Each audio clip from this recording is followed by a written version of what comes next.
Welcome to DNS news channel. So Telangana రాష్ట్రంలో ఒకవైపు ఏమో మున్సిపల్ హడావుడి నడుస్తుంటే ఇంకో వైపు ఏమో బీఆర్ఎస్ పార్టీలో సిట్ హడావుడి నడుస్తుంది.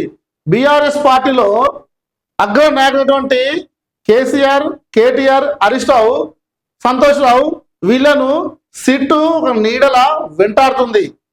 మొన్న కేటీఆర్, హరీష్ రావు, సంతోష్ రావును సిట్ విచారణకు పిలిచారు. రీసెంట్ గా నిన్న కేసీఆర్ నివాసానికి వెళ్ళి అటు నందినగర్లో కేసీఆర్ కు నోటీస్ ఇవ్వడం జరిగింది. మళ్ళీ కేసీఆర్ కొన్ని కారణాల వల్ల నేను రాను, డేటు మార్చండి, ఆర్గం సాగస్తాను చెప్పడంతో మళ్ళొక వాయిదా కూడా వాళ్ళు తీసుకుంటారట. ఈ రోజు కూడా మళ్ళీ వెళ్ళి కేసీఆర్ గారికి సీట్ నోటీస్ ఇచ్చినట్టు మాత్రం తెలుస్తుంది. చూద్దాం దీనిపై టీఆర్ఎస్ పార్టీ నాయకులు వాళ్ళు ఏమంటారో చూద్దాం ఒకసారి. బీఆర్ఎస్ కు సిట్ టెన్షన్. హరీష్, కేటీఆర్, సంతోషాన్ని విచారించే సిట్టు తాజాగా పార్టీ అధినేత నోటీసులు. రాష్ట్రంలో మున్సిపల్ ఎన్నికలు, అభ్యర్థుల ఎంపికలో కార్ పార్టీలో గందరగోళం. మొత్తానికైతే ఇక మనం అనుకున్నాం ఫస్ట్ నుంచి స్టార్ట్ చేస్తే చివరి కేసీఆర్ వరకు వచ్చి సిట్ విచారణ ఆగిపోతుంది. ఈ కేసీఆర్ ను విచారించిన తర్వాత వీళ్ళ ఏదైతే విచారణలో చెప్పినటువంటి ఆ వీడియో ఆధారంగా సిట్ అయితే నిర్ణయం అనేది ఎటువంటి చర్య తీసుకోవాలనేది ఒక నిర్ణయం అయితే రాష్ట్ర ప్రభుత్వం కానీ అధికారులు కానీ నిర్ణయం అయితే తీసుకుంటారు. దీనికి తోడుగా అంటే సిట్ అనేది ఎవరిని ఏ స్టైల్లో విచారించింది అంటే సుదీర్ఘంగా ముగ్గురిని ఒక్కొక్కరిని 7 గంటల పాటు విచారణ చేసింది. ఈ విచారణ ఎవరేం చెప్పారు అనేది అటు కేసీఆర్కి అర్థమైతలేదు, ఇటు హరీష్ రావుకి అర్థమైతలేదు, అటు కేటీఆర్కి అర్థమైతలేదు. కానీ బయటకు వచ్చి వాళ్ళు మాత్రము సిట్టు విచారణలు ఏం అడగలేదు, మేమే సిట్టును రివర్స్ గా మేము క్వశ్చన్ అడగమని బయట వాళ్ళు చెప్పేది ఒక రంగా ఉన్నది. లోపల మాత్రం సిట్టు మాత్రం 7 గంటల పాటు ప్రశ్నల వర్షాన్ని కురిపించిందట.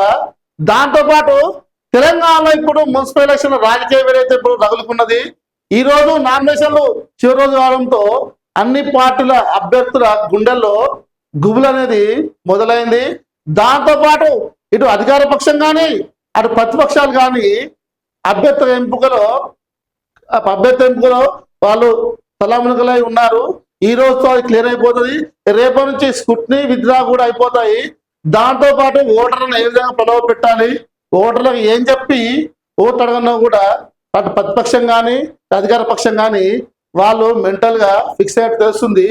దీంతో పాటు బీఆర్ఎస్ పార్టీ అయితే అభ్యర్థి ఎంపికలో కార్ పార్టీలో గందరగోళం.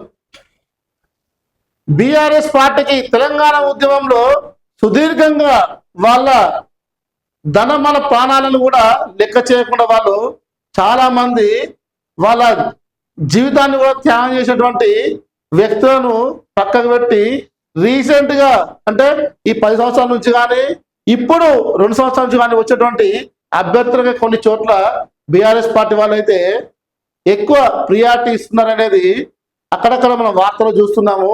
దాంతో పాటు బీఆర్ఎస్ వాళ్ళు ఏం చేశారని ఎలక్షన్ లో ఓటాడతారు అనేది మాత్రము ఇంతవరకు అయితే ఒక స్పష్టత లేదు.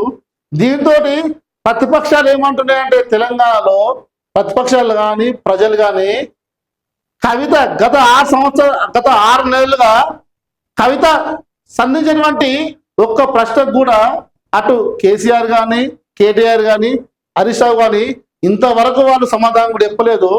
వీళ్లకు తెలంగాణ రాష్ట్రంలో బీఆర్ఎస్ పార్టీకి ఎవరైనా శత్రువు ఉన్నారా అంటే మొదటి శత్రువు మాత్రము కేసీఆర్ బిడ్డ కవితనే మనం చెప్పొచ్చు.